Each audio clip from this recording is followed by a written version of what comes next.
Why did you take offence to this particular advert then, Danielle? Because in terms of the Black Lives Matter movement, there was a very iconic image from Baton Rouge with Aisha Evans. OK, we've got a picture of that, so let's see if we can get that up and just talk us through why that's a problem. Here we have a woman who is, you know, coming up against extreme image of the police, you know, and she is here fighting on behalf of all the people who had been killed at that point. So I think to use that image and try to subvert it to sell Pepsi is something that undermines the message of the Black Lives Matter. You felt that was too similar, and that's what Pepsi were trying to do. I've got to bring in Pepsi's point of view, actually, because, as you've just heard, they've just pulled that advert, and we have heard from Pepsi in a statement.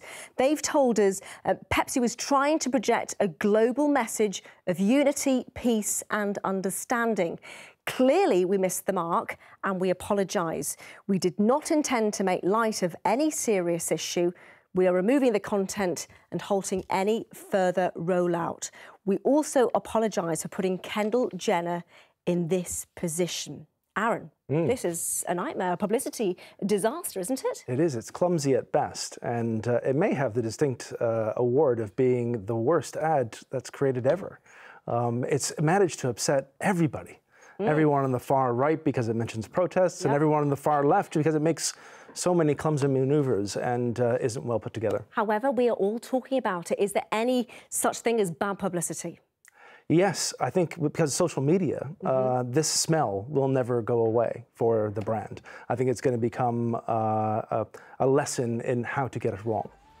Obviously, Pepsi have also put forward that they're sorry for Kendall Jenner for putting her in this position. I mean, Danielle, how do you feel for her? She's obviously got into something she perhaps didn't know it would cause offence. I mean, I think it's time for people to become a lot more aware.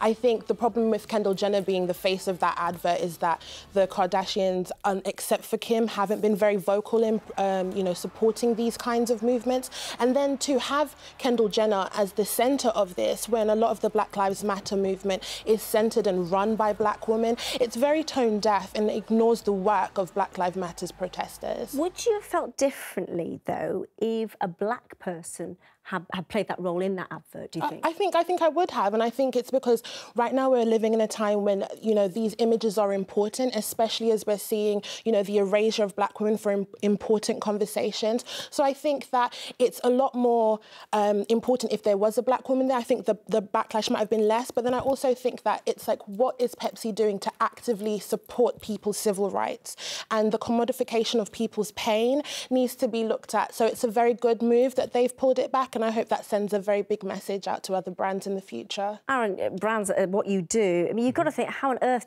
did this get to air? I mean, in the world of advertising, it must have gone through a lot of different groups of people. I mean, did they ask real people even? Well, I think this is exactly the kind of result that you get when, you know, when you lock people into a room that is in a basement, that doesn't have windows, and you never bring in other perspectives.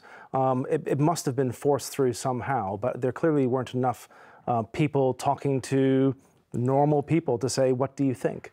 And that is just a matter of course for a normal agency. Now, it's rumored that this was done by an internal part of the company, an internal agency. So I think it's probably lacking in some of those important perspectives.